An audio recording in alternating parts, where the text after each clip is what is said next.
Good evening. Good evening, everybody, and welcome to the January 23rd meeting of the New London Board of Selectmen. Looks like a sort of like a rock star or something. Got a bunch of camp followers here. I see almost everybody from last night, so except for those of you in the front row. So thank all the rest of you for coming back for another round. Without further ado, I'm going to ask BB to introduce our guests.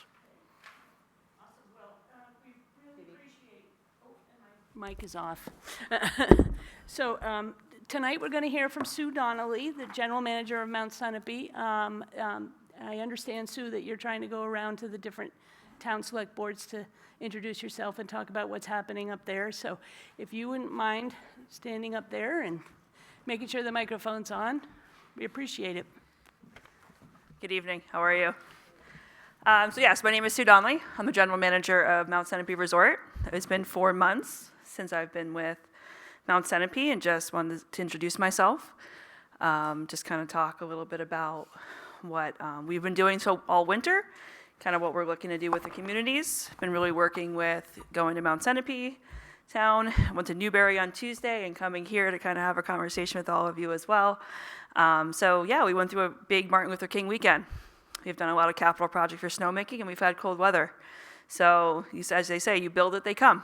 So we had a really busy weekend.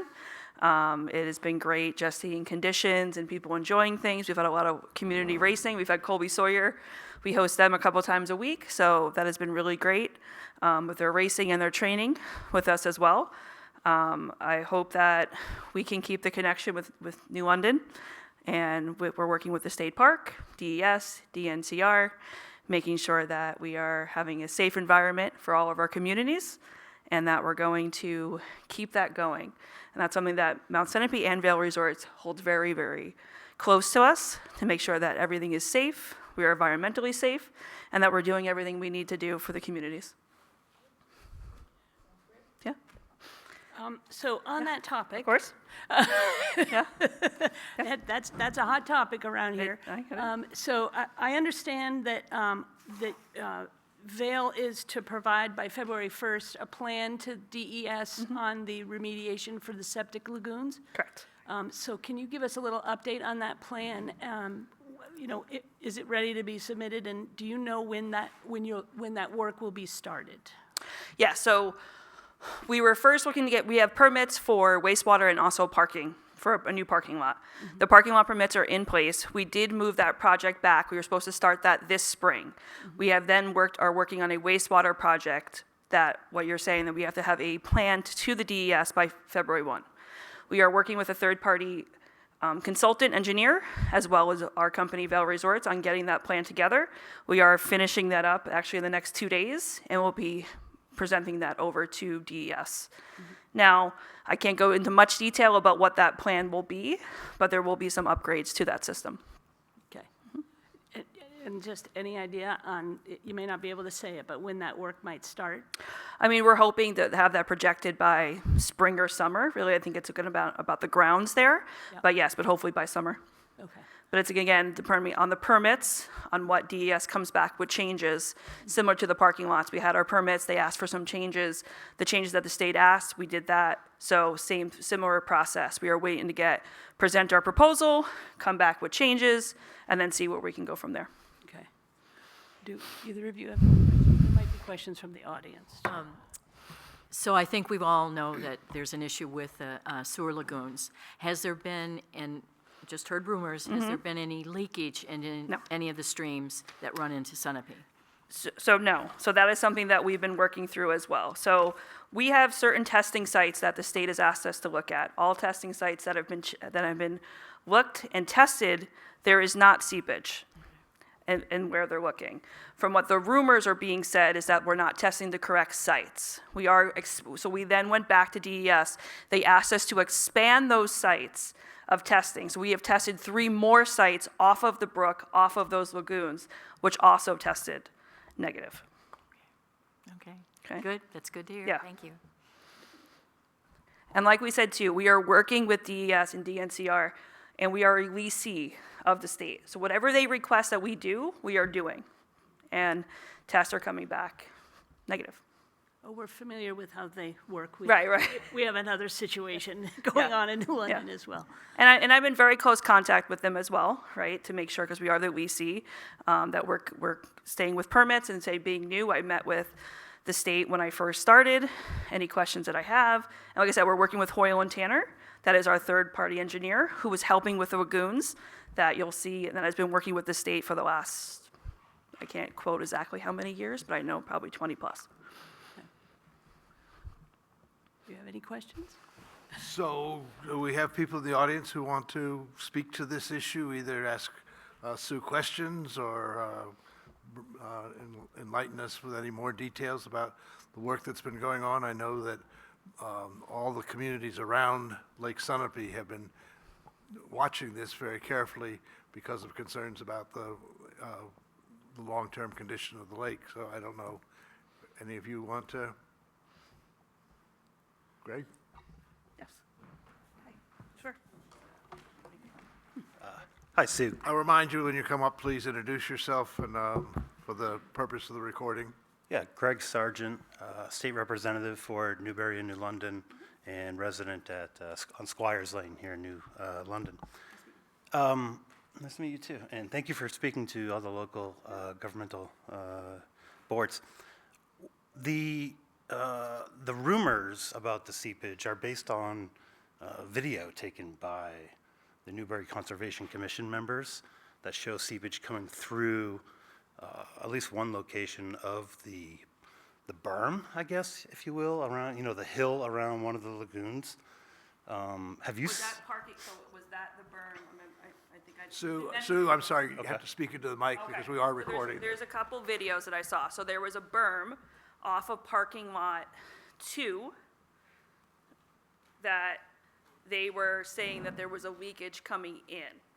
That berm has been, we've done construction on that berm and working with Hoyle and Tanner, and we tested that.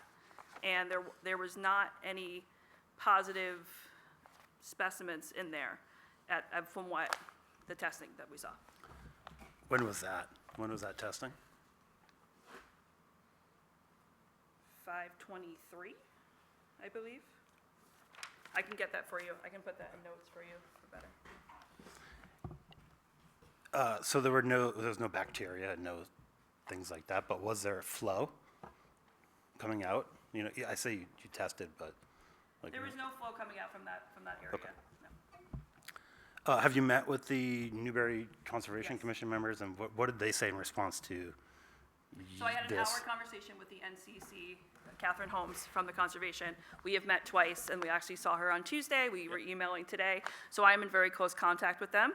They would like to get a meeting, and I know they're going to be presenting a petition here as well, with DES and DNCR.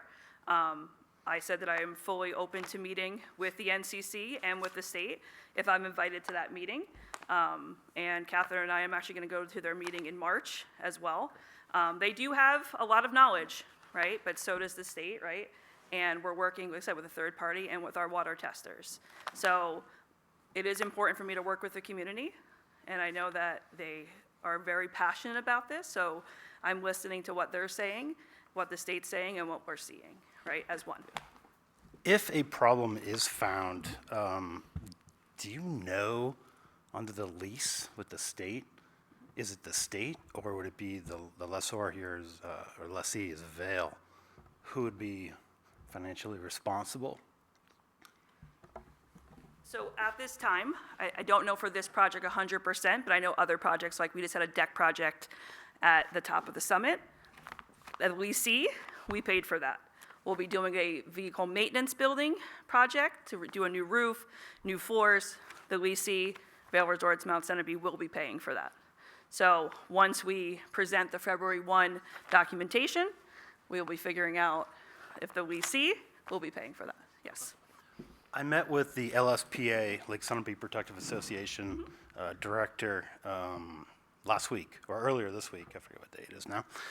And one of the comments that she shared with me was that the Newbury Conservation Commission, one of the weaknesses in some of the research that they've done is that they don't have sufficient testing to kind of link any purported contamination from the lagoons going into Lake Sunapee in the beach area.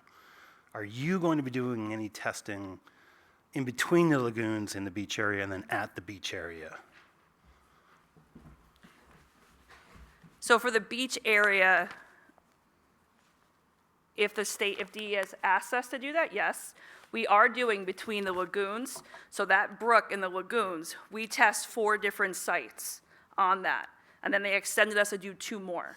All of those were negative. So yes, we do that. What NCC is asking is for more testing. And like my response is we will do whatever testing is needed, but I have to get that direction from DES and DNCR. Okay?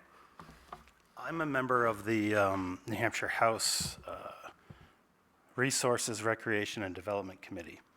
Is there anything on there that I can be doing to help you I would love to meet resolve with this you. situation? I would love to meet with whoever would like to speak about it, right? Because I said, I've been here 4 months.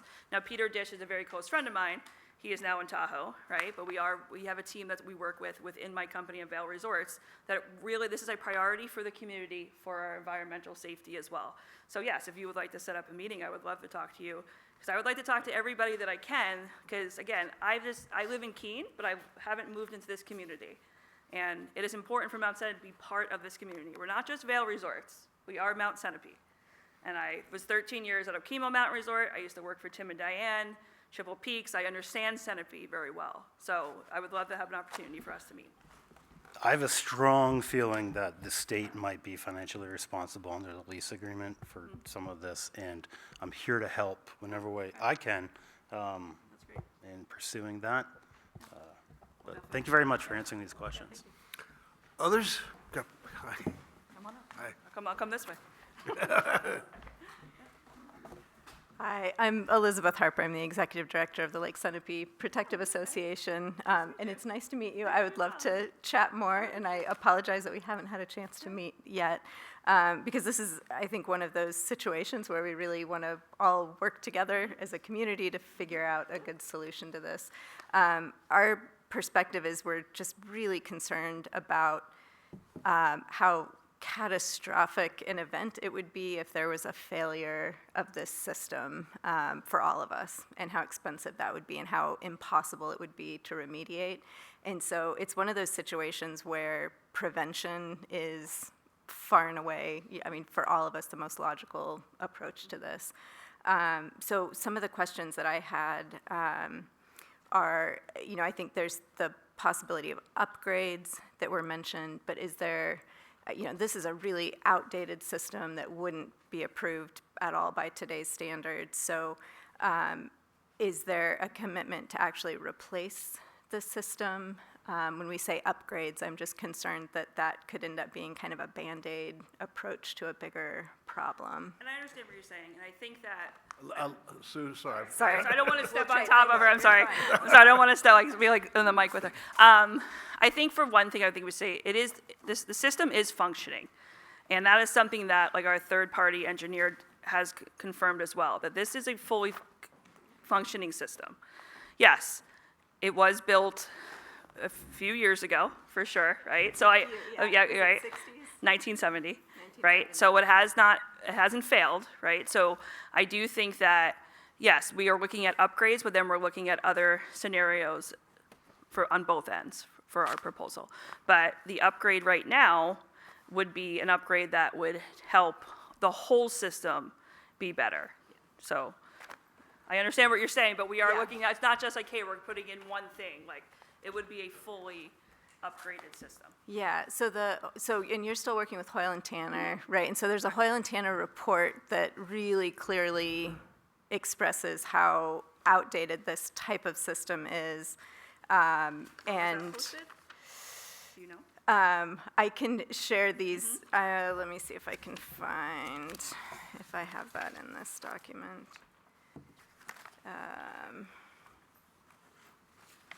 Well, just some of the quotes from this report. One of the quotes that I pulled out, many facility infrastructure components appear to have exceeded their useful service life.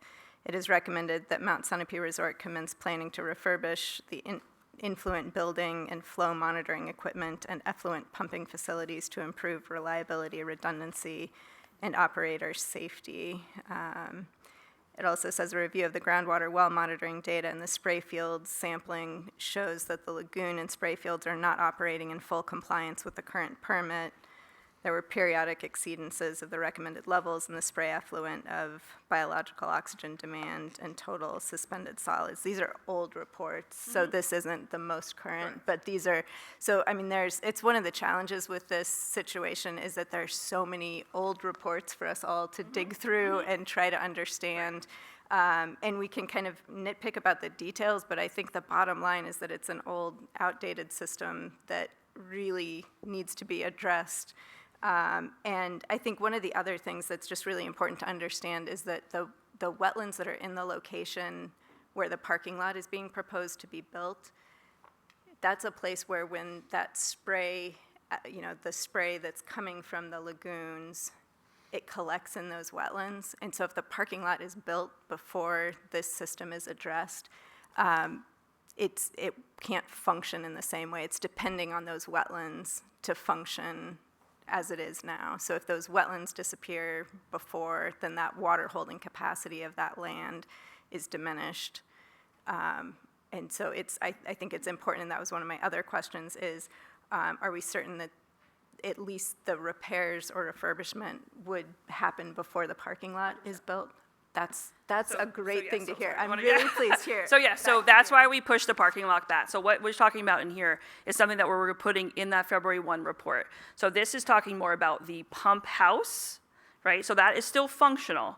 But yes, that is part of things that we are looking at as larger upgrades to better systems for that, right? Perfect for this sentence, that's why I was wondering, because there is so much documentation that we have out there. But yes, that is one part of a larger proposal that we'll be doing, but those, as we call upgrades, are for those systems we have better systems for that now. So we are looking into that. Now, the parking lot, we are going to get through what we need to do for the wetlands and make sure we are all safe, we are environmentally safe for our communities, for our lakes, and then we are going to look back at the permits for the parking lot, and then go forward and have everybody look again. The state's gonna come in again. We're gonna propose what we're looking at with the wetlands, with the parking lot, with everything with the spray, and make sure that we're all in concise, and we're ready to go. So everything will be stepped, hence why we did push this back, because this concern did come up about the wetlands and the wastewater. Wonderful. So I think that's really reassuring to know that issues will be dealt with before the parking lot is put in place. And then another question that I have is, is there a commitment from Vail to go at least a little bit maybe above and beyond the bare minimum requirements from DES, or are you just sort of anticipating to meet those bare minimum requirements? Is there some wiggle room to maybe do a little bit more? For which one, for the wastewater? For the wastewater system. So again, we'll be working with DES. I don't think it's bare minimum. I think it's going to be what's best for what we can do for the system. And again, when we make proposals, just like with the parking lot, it came back 2 or 3 times, right? So it's not like we're just sending in something in February 1 and they're going to check off a box, right? The state is very diligent with us to make sure that we are meeting all of the standards, and they're looking at everything they need to do. So yeah, I don't think there'll be a bare minimum. But yeah, I mean, I think we're going to be at a very concise idea of what we all need to do for this project. And then we bring the right people, and that's why we're bringing Hoyle and Tanner. You know, other places asked to be part of this as well, but Hoyle and Tanner has been doing this for many years. We want to bring the best people with the best experts that know the history of the system to help us here.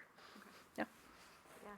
I think, from my perspective, I think that's reassuring to hear that there's an intent to slow this process down, make sure that everything's being done in the right order based on good information, and hopefully some increased testing. There is, and just to clarify some of the confusion, I think, around data as it relates to this, there's a lot of water quality data out there. It's really hard sometimes to demonstrate an exact cause and effect relationship between a high reading of E. coli at the beach and exactly where that source is. So that's where I think some of the confusion among different people looking at data and interpreting it in different ways, there's a lot of good intent there, but I think more data would be helpful. So I hope as we go forward that we can increase the water quality testing. Yeah, that's great. I think that's something that Anywhere, back on the mic, I'm sorry, back on the mic. Anywhere that they're asking us to test, we will test, right? And like I said, there is so much going on with, and just being there 4 months and being there in the winter, there's a lot of people using a lot of things, right? You know, like there's a lot of fishermen down, so just MLK weekend on the beach, I was like, oh, what is this? I drove down there was open ice fishing without a permit, right? It was busy down there. There was a lot of people on the water, right? So I'm just saying there's a lot of use happening. But yes, we're primarily there, right? So it's a ski mountain and people are coming, right? So I understand. So yeah, whatever we need to test, and the DS and DNCR, we are working with them as the leasee, and we'll do what we need to do, for sure. That's great. Well, I don't have any other questions, but I think, you know, it's good to know that there are a lot of people who care about this and are working together so it can get done right. So thanks. Love to meet you too, so we'll Yeah, have some time to talk. we'll catch up. That would be great. Thank you. Thanks, Elizabeth, that's very helpful. Others? Others? Karen? I really apologize for being late. I thought it was at 6:30. I will let you know before you came in that So- Greg did say a few things on behalf of the... Yeah. Well, first of all, I'm glad to see you here. Karen, you Thank need to you for introduce coming, yourself. and my name is Karen Ebel. I represent New London and Newbury in the House of Representatives. I did have an opportunity, I just wanted to share that, and it sounds like there's already been a lot of discussion on the subject, so I won't go over everything. I think a lot of us share the concerns about the lagoons up there. I mean, I've certainly heard, or we have heard from our constituents in Newbury and here, and from folks in Sunapee, you know, it's just like sort of sitting there, and some people feel like it's a sitting time bomb. So it's good to hear that things are ahead. I just wanted to share with the group that, well, I'm on the Finance Committee, and as it happens, DNCR and Sarah Stewart were in our committee yesterday. So I did have an opportunity to speak just briefly with the commissioner. I asked her directly whether Vail or the state is responsible for repair of the lagoon infrastructure. And she said, and Ben Wilson, who's the head of state parks, was also there. They both confirmed, like, immediately that it was Vail's responsibility to repair the infrastructure, which certainly was a comfort to me, knowing the kinds of fiscal constraints that the state is under at the moment. The other thing that she just reassured me that they're as concerned about the health of the situation up there as anyone is, and they really want to make sure that Sunapee remains the special place that it is. She said that they are in communication with DES. We talked about the February 1st plan that, and you're planning on having that available for the infrastructure by February 1st. And so, you know, I think at this point, what I would advise is after DES has a chance to look at the plan, and I mean, maybe there can be some sort of community discussion with the various boards of selectmen and whomever, and we can just go over things and see where everything is. I really think, and I'm not saying you haven't been, but I think the most transparency we can get about this at this point, the better, just so people can feel better about what's going on up there. Completely understand. So yeah, no, that's I agree. all. All right. Thank you. And that's what we're looking to do. I think that's a big thing. And like I said, working with the state and, you know, when that proposal comes in, how they want to spread that knowledge is definitely something, us being the leasee. But yeah, if they say, yes, we should have these select board meetings and have more people in the room, I would love to, right? Because it is our community, so. Okay, so anybody else in the audience? Peter? Good evening, Peter Nichols, resident. Curiosity got the best of me to do a little digging and understand what Vail Resorts is. I've been skiing these mountains for over 30 years and now wonderfully retired here.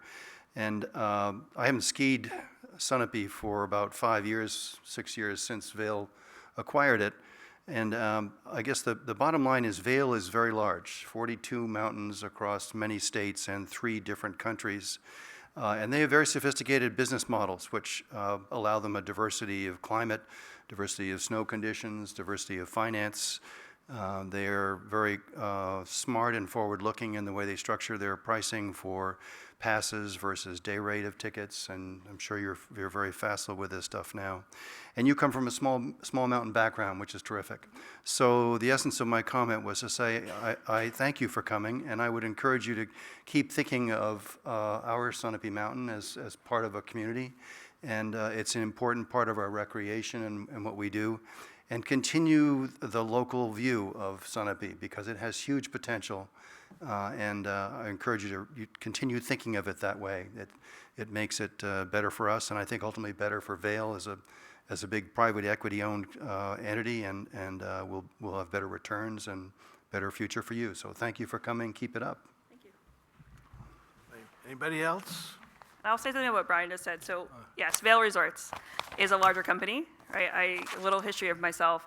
I grew up in New Jersey, and I moved up here to Vermont about 15 years ago. And living in a community, ski town community, means something to me. My kids still work at Okemo Mountain Resort, right? They work on weekends there. That is their home. That's where they grew up. So I look at this not just that we're Vail Resorts and this is another resort. Any resort that I am working at is the community and is small. Doesn't matter what size it is.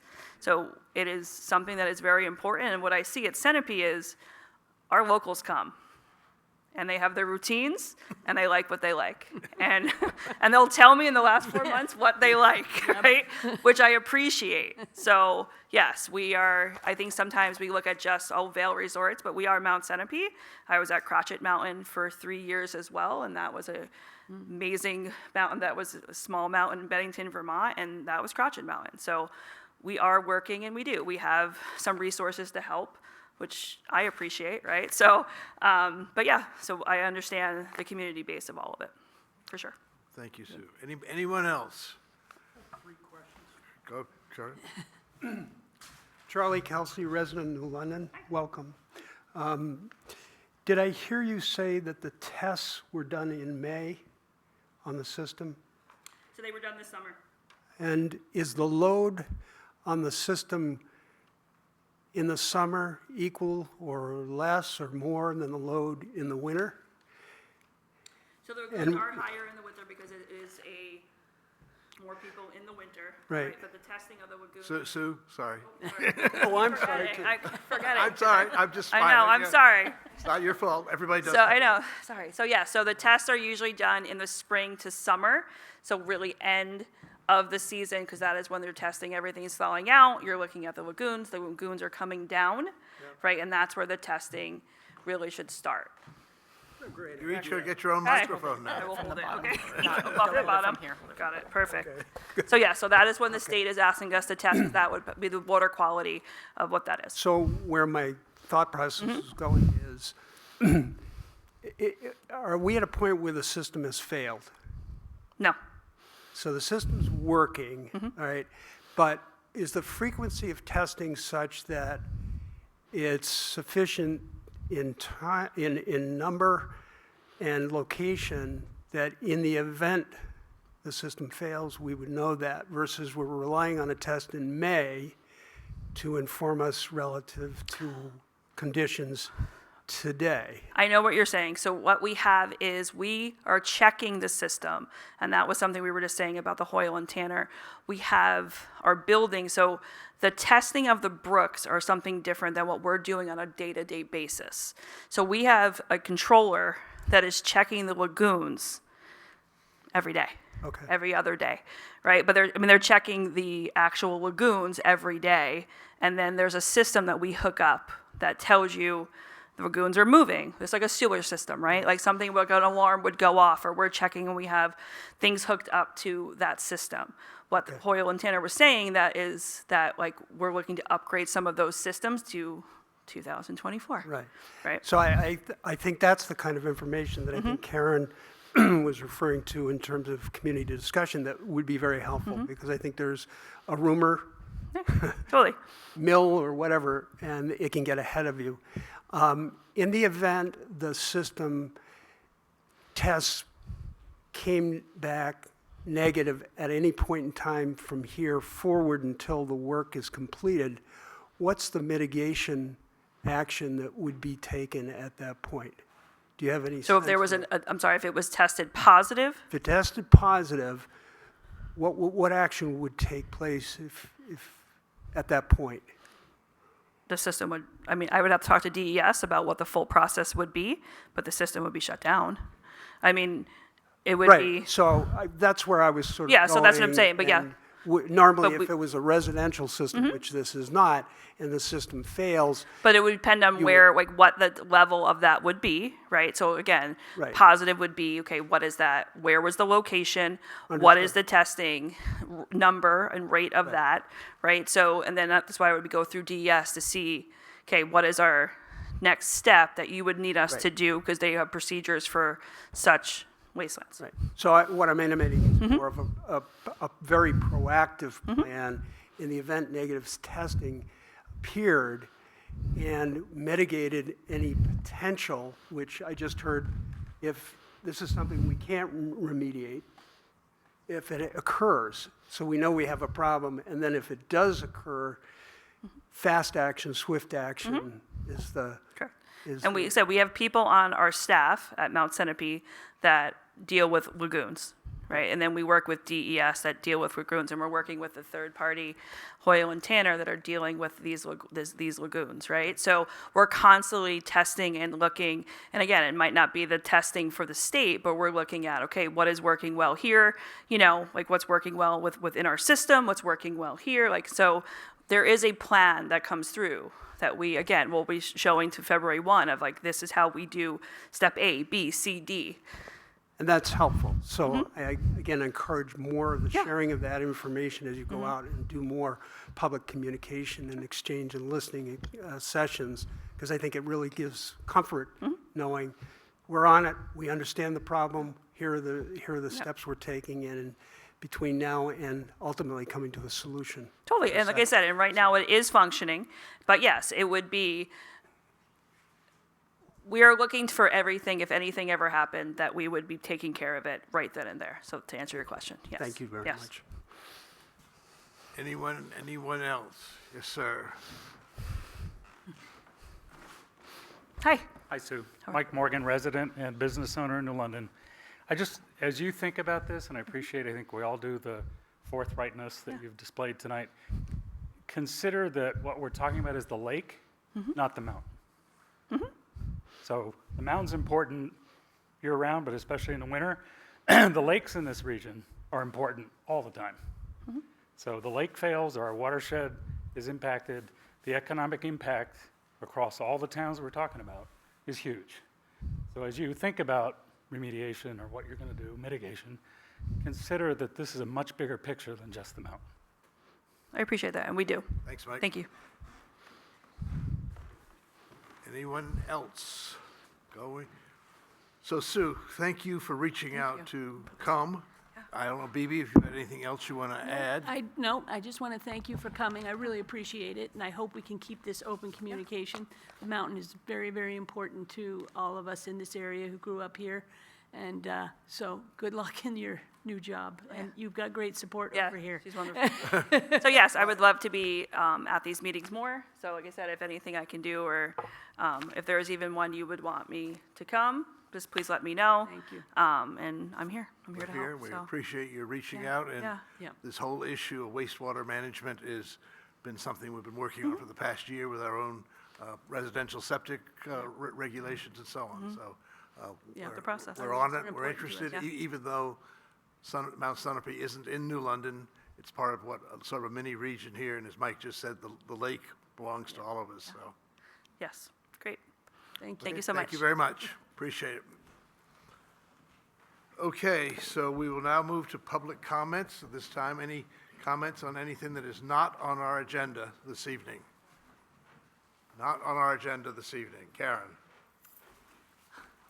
You know, as long as I'm here, I just really feel like I need to share this. There is an enormous amount of concern at the state level about the budget. And we had hearings today in State finance. budget. The state budget, not your budget. And we had, although there are some that think that our towns are wild spenders, which is part of why I'm mentioning this. But anyway, we had several bills that were heard today, and many of them were requesting appropriations to cover expenses that the state committed in the past to pay, but is not, like for retirement, for wastewater treatment plant state aid, and a variety of other things. And I just want you to know that many of us are incredibly sensitive to the situation with property taxes, also, of course, with respect to education. And alarmingly, to me, there are many people down there who are taking the position that our municipalities are not frugal with their expenditures for the town and for the school. And I don't know about you, but I know you folks, and you're elected officials, you're sensitive to these things, and I take offense to that. I recently heard on Close Up the majority leader stating that if the towns don't rein themselves in, that the state might have to step in and put a leash on the expenditures. That's a quote. So we're working really hard to represent the towns down there.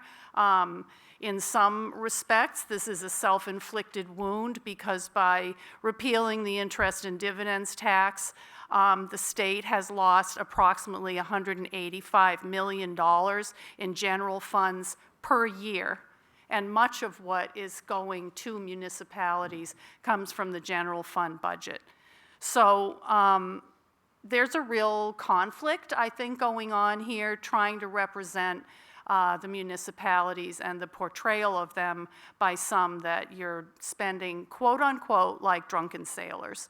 And we're going to do our best, but that's the kind of messaging that I'm hearing. And I thought it was important to let you know that. Thank you. If the drunken sailors are what you're talking about, we're feeling very sober here. I bet you are. Colin, I think you might want to be next. Thank you. Good evening.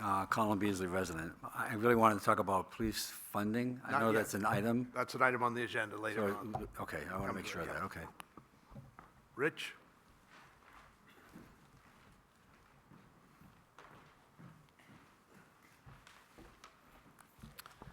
Rich Epstein, resident, and I wish I was able to quickly get my thoughts together yesterday when water was the topic and the water precinct members were here.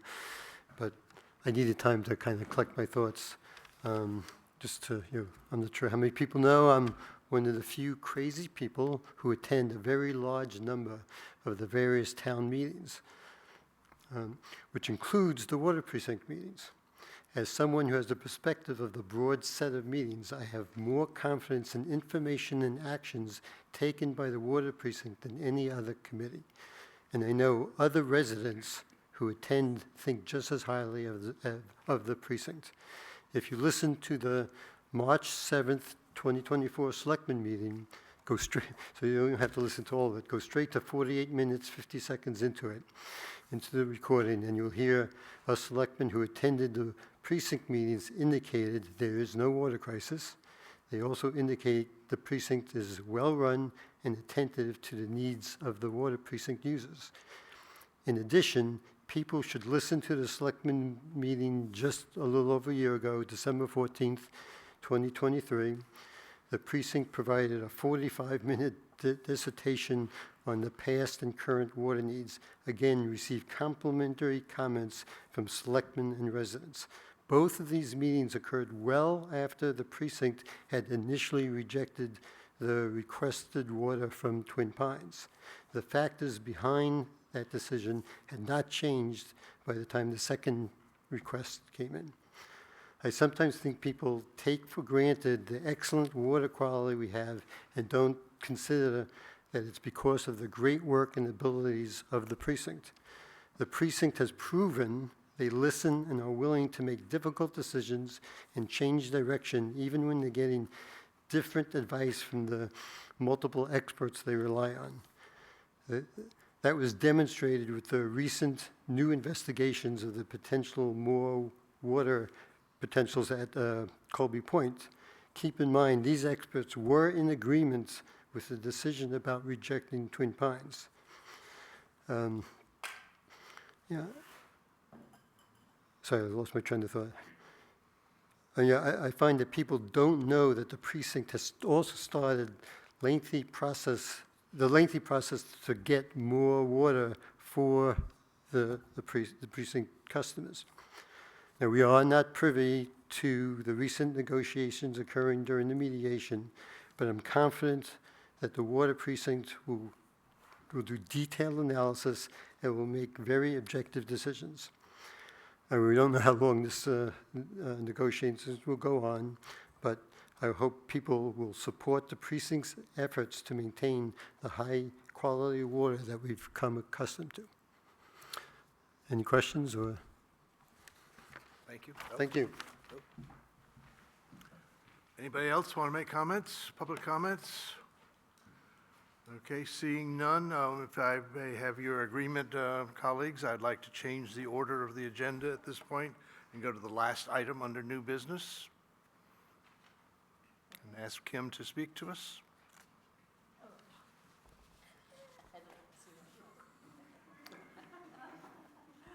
Well, as many of you know, I will be retiring in June.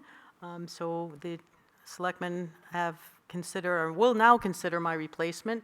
I would recommend that they engage the services of MRI, which is a New Hampshire company that does these kinds of searches. They will be able to cast a wide net and hopefully get lots of qualified candidates for the selectmen and citizens to review to get my replacement here. I will say, hopefully everybody knows that my 14 years here, I've really had one of the best 14 years of my working career, which is well more than 14 years. We won't get into how much, but so I think that you're going to get a really good candidate. I will start hearing from my colleagues, and I will tell everybody that the town of New London is a great place to work. I know a lot of you read things in the paper about other towns throughout the state and in other states, but this town in New Hampshire, I think, is the best town to work in, and I'll be telling my colleagues that. So hopefully you'll get somebody that's really great, and know that I appreciate everybody that I've worked with. Many of you in this room I talk to a lot, and so I really appreciate it. So, and wish you the best, and I'll do whatever I can to make sure you get a great person to work here. Thank you.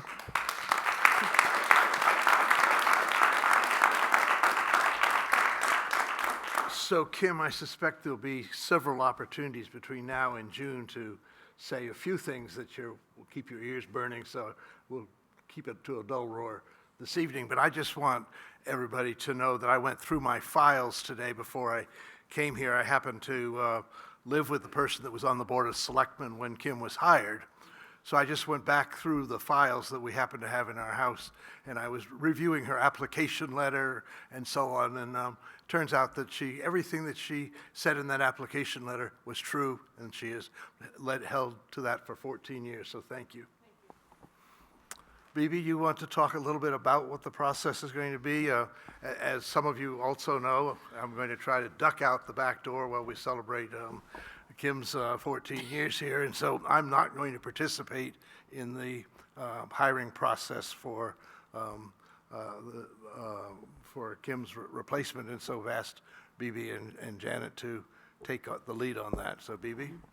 Well, first of all, I just want to say that, and as we've still got you until the end of June, so we'll be saying many kind things, I'm sure, but I just really appreciate the support that you've given me now for 2 years, which I can't believe it's been 2 years that I've been on the board. But so yes, I think we all, I would recommend that we use the services of MRI as well. I sat on a call with Kim and the folks over there, and they gave us a description of the services that they would provide to us on this search.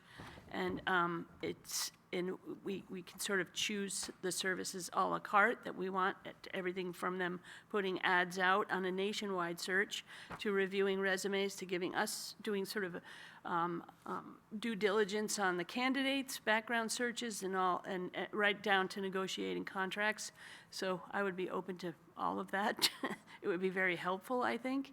And And I'm really hoping we get a good batch of candidates, and really love to see somebody hired soon that maybe we can even bring in before Kim leaves so that they can shadow her and try to learn from her as much as possible. But I know you will be close by, at least a phone call away. So looking forward to it. We'll be involving, I'm sure, the community in the search in lots of many ways.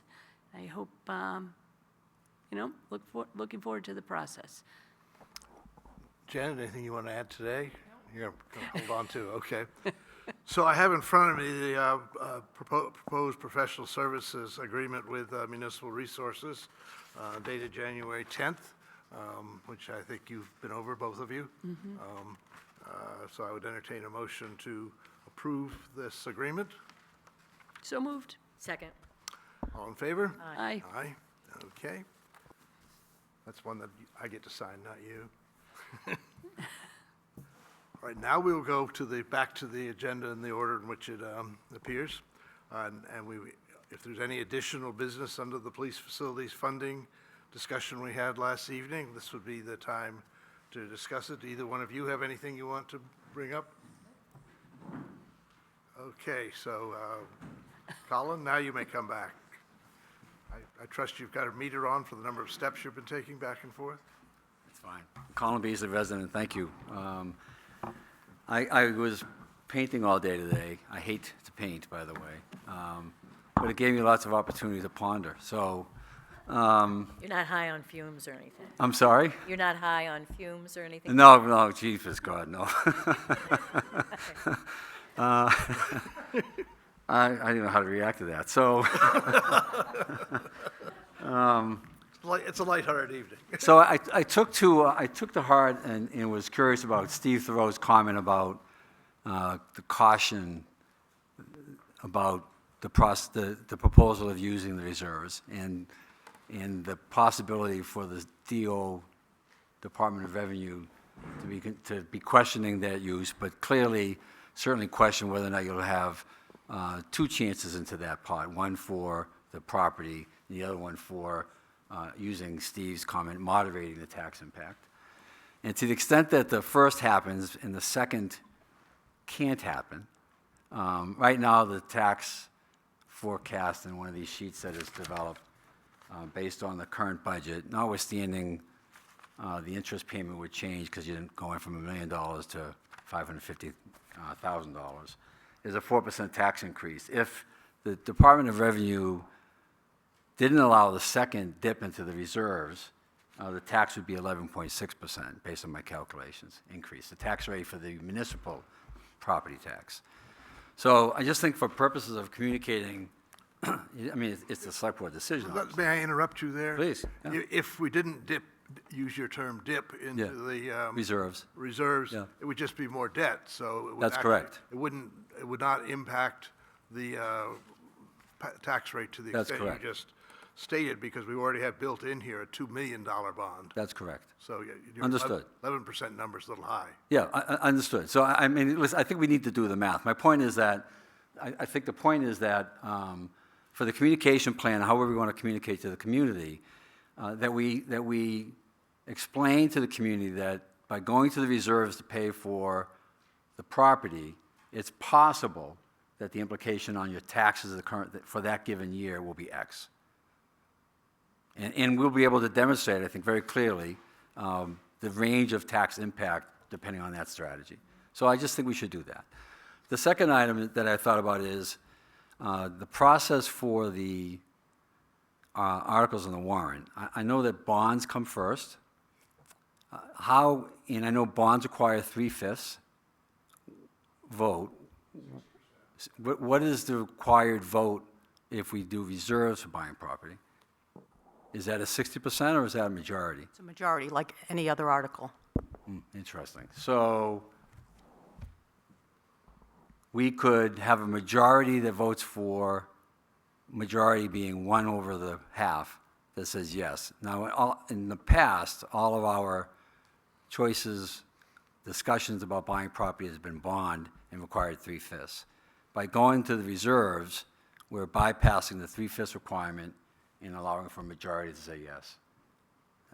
right? I don't know what other land we bought No, for a no, bond. proposals for. We've had past proposals to buy land. Yeah, if it's bond, it's Right. always 3/5. Yep. Okay, I think that, introduces some dynamics. That was not talked about yesterday. I don't know whether the other board members were aware of that, but that's clearly a different dynamic on how we're going to deal with property purchases this time versus the past. Just making that point. Thank you. Thank you, Colin. Anybody else want to speak on this particular issue? Joe?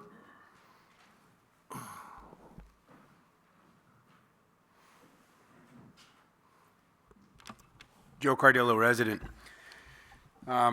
Interesting, my line of thought after last night's meeting, sort of on the way home and afterwards, was going down a similar path to Colin's, but for different reasons, on how we present this at town meeting. Yes, we, and Peter Nichols and I both coming from a commercial background, commercial property investment background, appreciate creative financing. Unfortunately, today was a long day of 3 hours in this bad economy, trying to work through some creative financing to hold some deals together. When we come in front of a municipal situation, though, my feeling is that it's best to stay within certain guardrails with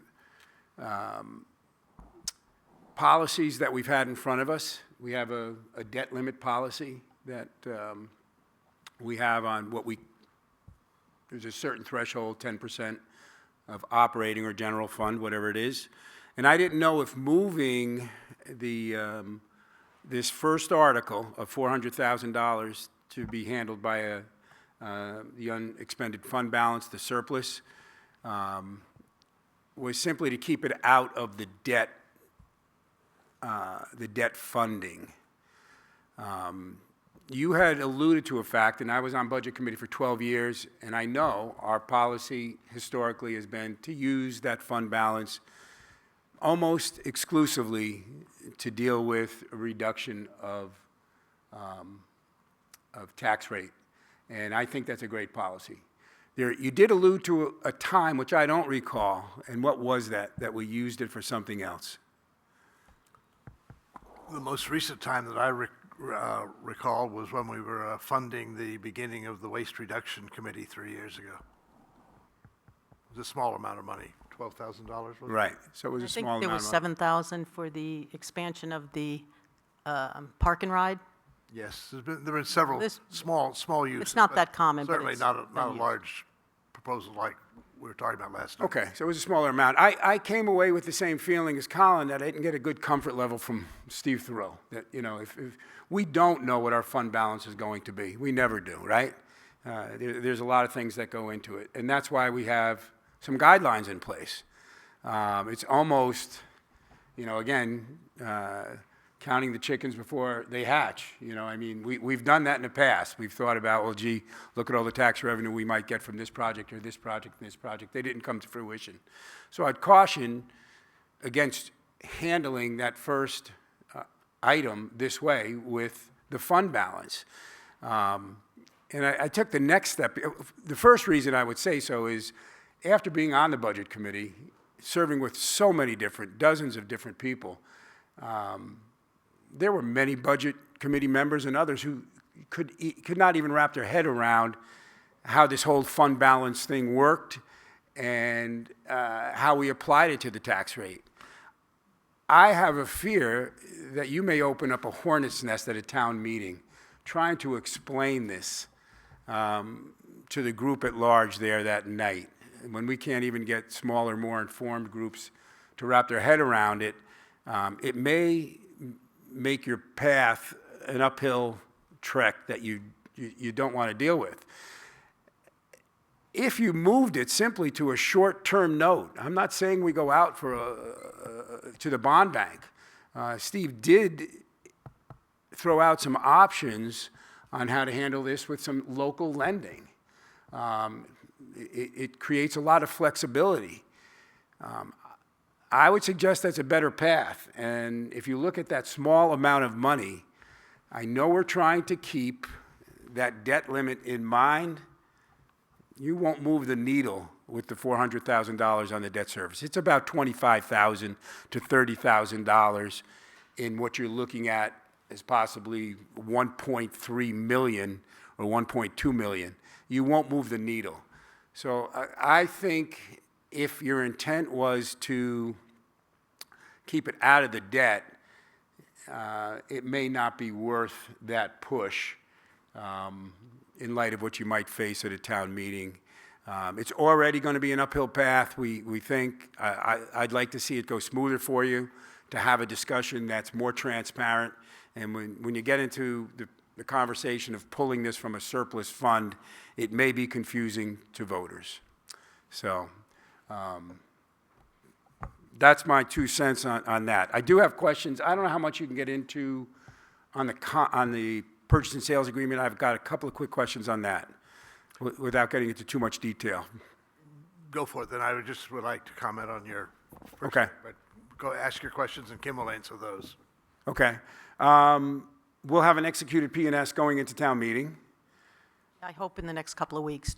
And, we were made aware of some contingencies, which we understand last night, that the Garveys have to create a public road. That's a whole conversation piece, which is fine, and some downlighting. I'm assuming the only contingency we will have from our perspective is it's just simply subject to town vote. Yeah, and clean title, environmental Right, things, environmental, the clean usual title will ones, go in, the yes. usual, Yep. but no other contingencies as far as an extended period of some due diligence where we might have an out. And I don't think that's necessary. I mean, I think it's I just wanted to clear that up. But you've got a comment, Bill, on maybe my thoughts on changing gears back to financing, you said? Yeah, but I wanted you to finish what you wanted to ask Kim first. I did. Yeah. No, I was going to say, Joe, that personally, I'm indifferent as to how this financing goes down. It just struck me in discussions with Steve and others that frequently there is people who also raise questions about why aren't we being more aggressive in the use of that fund balance. But I've been at this for as long as you have and trying to get people to understand what it's all about. And I know Ashley and Annie were concerned last night about the split and how to describe it into communications and so on. So I think we'll continue to talk about that, and I think it'll be interesting to see how the Budget Committee views this on the 5th. Frankly, it's exactly the same amount of money. That's exactly right. I'm not questioning the money. It's not the amount of money that we have available for debt really doesn't make much difference in terms of the $400,000, frankly, because it's a little here, a little there. If you use the fund balance, there'll be less principal and interest costs in the wild budget that we're producing or the Budget Committee's producing for this year. Be $30,000 or $40,000 difference in the budget. A few decimal points on the tax rate and so on. But it's just not a big deal. The thing I'm concerned about the most, and we won't decide that before town meeting, is where the money would come from if we was all debt. I made some comments last night about the issues that the water precinct had in trying to borrow from the local banks for the Main Street water project, and we need to understand that a little better. I think our credit is better than the water precincts, probably with the banks. As Steve said, the banks love to loan money to the towns, but when you start getting up close to $1 million, and they get a little scratchy. So whether or not we went that route, I don't know. But if we decide to ask for $955,000 in debt as opposed to splitting it the way we proposed last night, only after that vote is taken and we look at the markets and the cash flow needs and so on will we decide how to fund it. That's not part of the town meeting decision, but so I would just caution us, you, me, anybody else, not immediately think that the banks are going to just jump on this. The fact that we don't have a local town bank anymore, the water precinct found out to be a little bit more difficult, but sure, that's there. So you didn't say anything that would keep me up tonight if people want to go a different direction. Yeah, and again, I think it was just for ease of explanation for the public. If we go, we'll call it a bonding route, it might just be a local loan. I think it's an easier explanation. The reason I brought it up, and it was kind of hanging over my head, is it sounded like we're immediately crafting these warrant articles. Well, we are, because we have to have Exactly. closed ones for February 5th, but, you know, Kim and I crafted these articles overnight, and we could craft them hour by hour. They're not very fancy. No, understood, but again, Yeah. but there is a significant, there is at least a difference in whether you're going to take it from the surplus or fund it, and I think that has to be thought out before you craft it, so. I wouldn't call it surplus either. You're back into the The question. unexpended balance, Yeah. right. Now I have a. It's never a surplus. As long as you're the speaker, could I ask you to do something for me? Do what I can. Would you change your pronouns from you to we, please? Um, Keep talking about this is something you have to do, as if the three of us are going to do it. I would suggest we, all of us who've been working on this for years, are trying to do it. So yeah, maybe you're saying you because you disagree with what we're trying to do, but I don't disagree otherwise, at all. I mean, with a smile on our faces, I hope you will use the word we instead of you from now on. I'll make a better effort. Okay, thanks. Thank you. Thank you. Anybody else want to comment on the last night's discussion? Yes.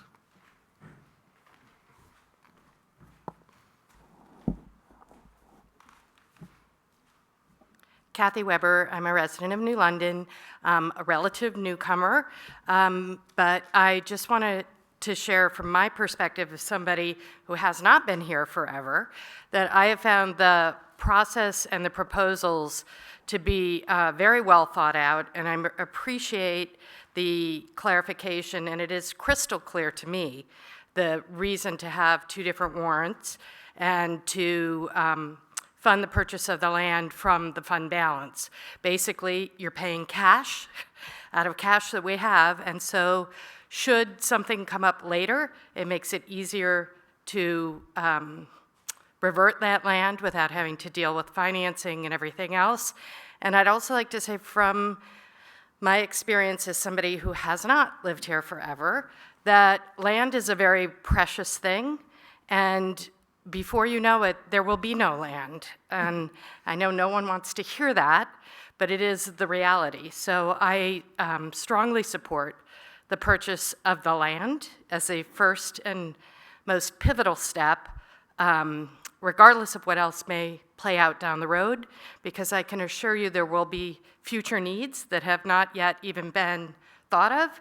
And when you cross those bridges, there will not be land available. So thank you. Thank you, Kathy. Your last point is really important. We do not have excess land around, and they're not making any more. Anybody else want to comment on the police discussion last evening? Okay, Ashley, so you got two nice, different opinions there. How's that? Easy to deal with, right? Love it, absolutely. You love it, good. Okay, moving right on through our old business. At the last meeting of the Budget Committee, those of you that follow that, they reinstituted the $50,000 that we took out of the Recreation Department budget, and I would like to suggest that we agree with them on that, and Janet recuses herself from this, but maybe that you and I vote this evening to put that back into the Selectmen's budget. So moved. Second, all in favor? Aye. Aye, thank you. And then at the meeting, the last budget meeting, there was a sudden announcement that a change in the energy funding issue on the solar Oh, yeah. panels at the stump dump. I see Jamie, where'd he go? I saw him coming. There he is. Do you want to bring us up to date on that, or say anything more formal than you did the other night? And then what I'm going to do is suggest that we still leave the $20,000 into the energy capital reserve, but that issue just needs to be explicitly addressed, even though apparently we're not going to be able to use it for that purpose. But that's why it's on the agenda. Jamie, you want to say something? Sure, I'd be happy to. So, Jamie, introduce, okay, I'm Jamie Hess, Chair of the Energy Committee, and thanks for inviting me to speak. Sorry about my disheveled hair. Just got off the ice. I was leading a skating tour, not in New London.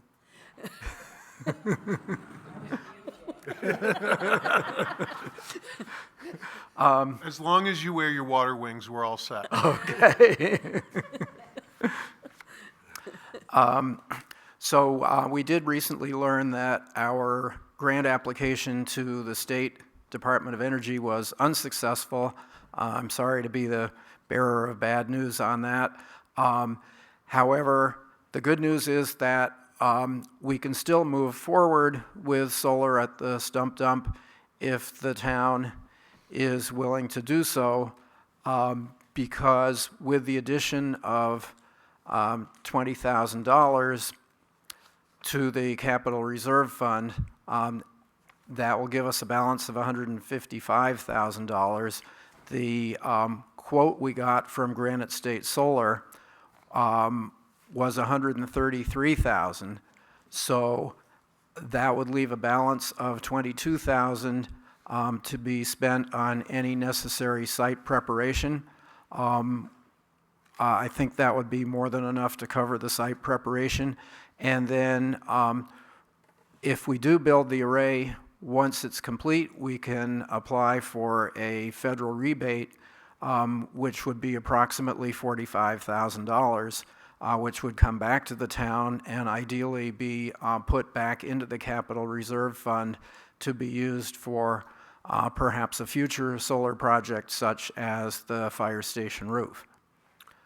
So we're actually, it would have been great to get that grant, but we're in pretty good shape nonetheless.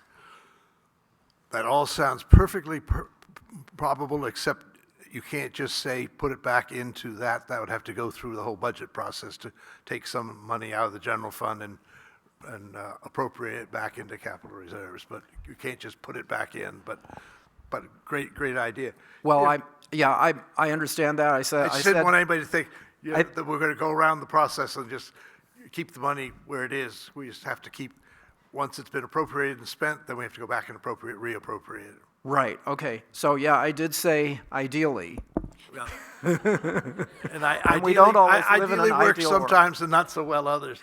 Kim, what is the process now for us to actually give the Energy Commission Committee the authority to go ahead on what Jamie is just describing with using the funds and so on? Is this something, who has, first of all, are we agents to That's spend? what I was just going to ask. The selectmen are agents to expend, I believe. That was my understanding, yes. So if that is the case, then the Energy Committee would want to draw up this contract or get the information, we'd check it out, and if the selectmen agree, then we could sign off on the contract and use the money. So we don't have any rush deadline here related to town meeting. If you're agents to expend, it can be any time. So you will just check on that between now. Yeah, and our I'm next sure, meeting. I'm Yep. sure they are, because Yep. that was a capital reserve that was only, what, think so, 8 too, years but- ago? It wasn't that long ago, yeah. Yeah, And I think 29 it was agents to expend for this very reason, because an opportunity could come up, and the idea was that we didn't want to wait till town meeting. So I think what you ought to do, Jamie, is get your committee together and have them come back to a subsequent selectmen's meeting and have the Board of Selectmen actually approve the plan that you want to put forth before you put all the energy into it. I can't imagine you're not going to get agreement, but it should get the public airing. Okay, we would be happy to do that, and we probably need to go back to Granite State Solar because their quotes are usually good for 30 days, and I think that that period has passed. So we'll just get them to refresh the quote, hopefully at the same price or lower, and take it from there. So we have two meetings in February you could see on the calendar or subsequently in months after that. So you should let Kim know when you're ready. Okay, we'd be happy to do that. Great. Thank you so much. Thank you for continuing to work on this. Great. We need to agree or disagree to put the $20,000 back. I don't think we need to do anything. It's in. Yeah, we had already. So it wasn't ever removed? Oh, No, okay. no. No. I got the Question was impression that- just to make sure that That we had because of enough. the announcement at the Budget Committee, did we want to make any change? Oh, okay. And we don't want to, Good. I don't think we want to make any change. No, I don't. No. So, but it's, again, just trying to be transparent that we look at everything when there's a change, right? So, okay, thank you. Okay, So thank let- you all. That said, actually, we have the latest budget sheets from Lynn before she went away, and so this is the budget sheet now that reflects the Budget Committee's status of things. So the money back into recreation is already back in, and we've just agreed with that so that we don't have to have a discussion with them about it. And so I believe, Kim, that this sheet is as accurate as it possibly can be right now in terms of where we are in the budget, other than the question of principal and interest. Right, we'll need to take the 2 million out. And And the 2 million. and the Yeah. the 2 million has to come out and be 955, right? Yep. And Lynn needs to, once I guess, it's a circular discussion, once we decide whether we're going to do the full bond or the 400 and the 555, adjust the principal and interest. But there'll be some adjustment there because it'll be at least half of this, and that will bring the overall general fund spending, including transfers to capital reserves and the other warrant articles, down to something less than 6%. So I guess we're not going to be able to have the legislators get angry with us. Do we have another Budget Committee meeting scheduled? Yep. When is it? 29th, last Wednesday. It is the 29th? Yep. Okay. So as you all know, I will not be here for that, but it doesn't look like there's any apparent disagreement. Now, the Budget Committee hasn't voted on anything yet, Right. so there could be things that will suddenly cause a difference between this sheet, which is, I think we're in agreement with everything on this sheet at this Yep. point, except the change in the principal and interest Yep. related to the debt, and the 2 million goes down to 955. That, Correct. but I think- I don't see any particular reason why the selectmen are going to be involved in the next meeting unless the Budget Committee suddenly changes a whole lot of their numbers. I think by voting on the recreation thing tonight, we've gotten ourselves into a total agreement on everything. I think so, You too. both agree with that? Yep. Okay. Great. Charlie, Karen, do you have any questions about that? You're the two Budget Committee people here tonight. Is that clear to both of you? Yeah. I don't want to miss the opportunity to get clarity if we need it. Karen Epstein, resident and Budget Committee member. So just for clarity, for the changes that were voted on by the Budget Committee and approved, so that's reflected in what you have? Yeah, I don't think there were too many, right? The only thing that the Budget Committee, I think, voted on was the $50,000 to go back into the rec. I don't think we've taken any other votes on anything else. The additional fire personnel Oh, the could, is in here.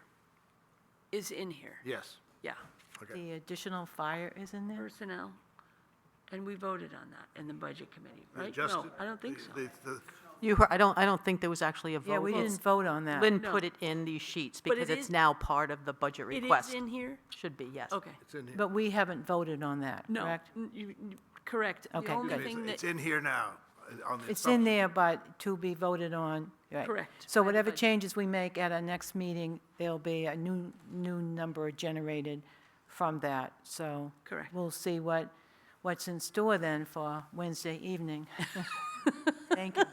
I'll bring my popcorn. What is in here, Karen and Charlie, is the recreation item back up at 50, the fire department request for adjusted wages, the reduction of the New London Hospital By 19,000. amount, I guess you haven't voted on that either, I guess, and a reduction in the garden club, which you must have voted on or else it wouldn't No. be here. No, we The haven't. only thing they voted on, Bill, was to put the 50,000 into rec, but there isn't any vote on the bottom line of rec or any other budget. Right. Not even, okay. Nothing. Just reading what Lynn's got here, okay. Yeah, she was just The tracking garden the club- changes. The Garden Club requested that their budget be reduced. Yeah, Anyway, I yeah. don't see, we've heard of nothing that was going to cause us to have further discussion at this point. It's for Janet and me, anyway. You'll be there, so, I will be there. See you Wednesday, if not before. Thank you. okay. All righty, Charlie, anything from you? Nope, okay. Moving rapidly along, dedication of the annual report. Janet, I think you have some suggestions. I suggest that we recognize Paul Bidwell and Bill Facone, Gordon Marshall, and Dana Rainey. They were all very involved in the town, and I think we should recognize them in the annual report. Bibi, any suggestions on Nope. your part? Nope. Nor do I. Okay, I'll entertain a motion to dedicate the annual report to those 4 individuals. So moved? Second? All in favor? Aye. Okay, we have a couple of requests from the assessor. We have let me get my line here, a request for abatement of a sewer bill at 63 Hilltop Place. I believe that the assessors were suggested that we not agree to that. No, that would be Kim's. Public Works. And Public Works, excuse me. Right. So this is a situation where the property owner either had a hose running, leaky toilet. They're not exactly sure. They think that it was, they say it could potentially be attributed to a hose or another external factor. We strongly believe that the amount of water bill did not actually flow in through the sewer system. So they are looking for an abatement. And we are suggesting that we not grant the abatement. That is a road not to go down as to other people. Because this has leaky been toilets or not. requested before, and we haven't allowed it. Since there's Correct. not actually any proof that it wasn't a leaky toilet, which would have gone through the sewer system. Yep. So a motion to deny the request. So moved? Second? All in favor? Aye. And then from the assessors, we have a request to grant an abatement in the amount of $83,600 in a tax appeal case that's been going on for a couple of years. You have the details in front of you. I suggest that we agree with the assessor's request that we grant the abatement in this case. So moved. Second? All in favor? Aye. Okay, Kim? We have one other thing from the assessors, if you could. The 2024 Municipal Assessment Data Certificate. That is the information that Chris must send to DRA, which compares property sales to assessed value. It's how the state comes up with our equalized value. So I would recommend that you approve her form. So moved. Second? All in favor? Aye. Okay, your report, Kim. Anything left? Not much left. I'm retiring in June, if anybody gets that. The one thing I did want to bring up is, I think you have heard that we've had some problems with the furnace at the Public Works. Sam is recommending we pretty much give up on trying to keep the one that we have going. It's really a total loss. So he's now getting quotes on a replacement, and it will be pricey, $40,000 to $60,000 range. So you'll be hearing more on that. I think unless we find the money in the operating budget, I think we'll have to access the town buildings capital reserve fund. But it's something that we really need to do, and it'll have to be soon. But It's we're- listed in the CIP as a project that was going to come down the pike, so. Yeah, I mean, the furnace, I'm Should trying be to no think of when the surprise. building was built. It's 2005 or 6, anyway. We've spent a fair amount of money over the past 5 years trying to keep it going, so. Apropos of the discussion about the unfunded balance, I would be inclined to use the capital reserves for this and not take money out of the operating budget and let Right. whatever's there flow into the, to the reserves. So that's all I have. That's all you have? Committee reports? Janet? On January 14th, we had a planning board meeting, and we discussed We had a public hearing regarding zoning amendments, two of which were included in changes to definitions, one with regard to short-term rentals, and the other with regard to the institutional district, specifically Kelsey Athletic Campus. And then there's also proposed by petition a zoning district map boundary amendment, which would rezone approximately 1.44 acres on Main Street occupied by Angelina Associates and the front portion of Spring Ledge Farm. So it would make it all, the change would be from urban residential to commercial to better align with existing land uses, and it wouldn't change Spring Ledge's designation as a conservation easement. They would have to still abide by that. So the problem with especially Angelina and Associates is that they want to do some renovations to that building and they can't, considering where it is. So that was it. And then on January 16th, I had a New Hampshire Lakes Management Advisory meeting, and this is all with regard to anything that's going on with the water, and we were told about pending legislation with regard to boathouse regulatory changes, Shoreland Act notification and education, surplus land disposal policy, and New Hampshire DES updates. And the policy with regard to shoreland would be trying to figure out a way to alert new homeowners to, who buy property on the lake, let them know what the regulations are with regard to runoff, how to hire appropriate people that take care of their land. They don't always realize that there are problems with fertilizers and that sort of thing. So they're trying to figure out a way to communicate that information to homeowners. So it was a very interesting but long meeting. Great, thank you. BB? I don't think I have anything. Really? I just went and looked back in my calendar. We need to do something about that, Janet. I feel like I've been busy, but So this past Monday, was that 21st Monday? Oh, Tuesday, I was at the Housing Commission. They had a lengthy discussion with their consultants on a menu of potential housing options in a policy and regulatory audit that they did. It was complicated and detailed and so on, but it's all in preparation for their next public forum on Saturday, April 5th at Wheeler Hall. So it's going to be another major sort of production under their HOP grant, and we're a lot of discussion about how to get ready for that and how to get people back up to speed and so on. And then this morning I met with the Waste Reduction Committee.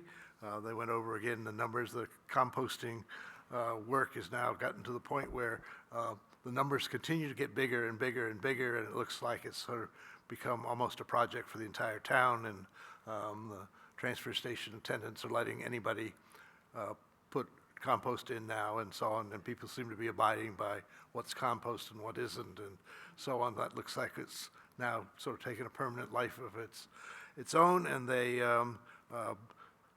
seem to agree, although I had to leave early, that by the end of the spring that they will disband. Sam Clark was there and was happily discussing how the DPW will take over day-to-day responsibility for the composting and styrofoam programs and so on, and call on them as volunteers. And he seems to be happy to do that. He's been doing most of the work anyway, and a continued discussion that it would be nice if the Citizens Committee would give the waste reduction people time on their monthly meetings to just bring them up to date on what's going on in the world of waste reduction, not only in New London, but around the region again. It's a regional issue. So that's been a great group to work with. I don't see any of them here. John was here for a while, so I guess that's it, but it's been a real success for the last 3 years, particularly the composting program. Minutes of January 9th. I just had one small change. On page 5, third paragraph down, Jim Crescenni's name is spelled incorrectly. CRICENTI. Other than that, looks good. Okay. Janet? Motion to approve? Second? All in favor? Aye. Aye. Okay, on the calendar, we might just add you want to speak briefly to the ed funding meeting on the next week? Oh, sure, next Tuesday, January 28th, 6:30 at the high school, New Hampshire's school fair funding project. We'll be doing an informational session on the heels of the very successful deliberative session a couple of weeks ago. I encourage everybody to attend. I don't know if we'll get as big a crowd as we did because there's nothing to vote for, but it'll be, the presentation will be recorded and it's very informative. I've already been to it once or twice, and all the state reps will be there, and it's just really a great time for everybody to kind of get excited about this issue. I'm sure Greg is hearing a lot of, I know Karen is, I was talking to her this morning, and so it's, I really hope we get a good turnout. So you have been busy because you've been working on this ed issue behind the scenes. That's good. Yep. Well, you might have to change planning board. And Kim, do we still have a sewer meeting next week? Yeah. So also, it's not on here, but there is we do have a sewer meeting next Thursday night at 5:30. Was that the 30th? Yeah. Sewer meeting. So that could give you the three-nighter, ed on Tuesday, budget on Wednesday, sewer on Thursday. And 5:30 is the, okay, good.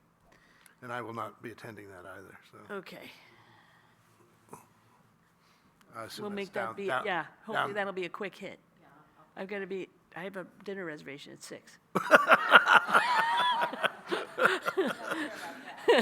You'll notice we do have our priorities in order here. Okay. Any other business this evening? If not, I'll entertain we'll sign the vouchers and permits, and then we will retire to our homes. Do you want me to sign this original here? Is that what you want me to do?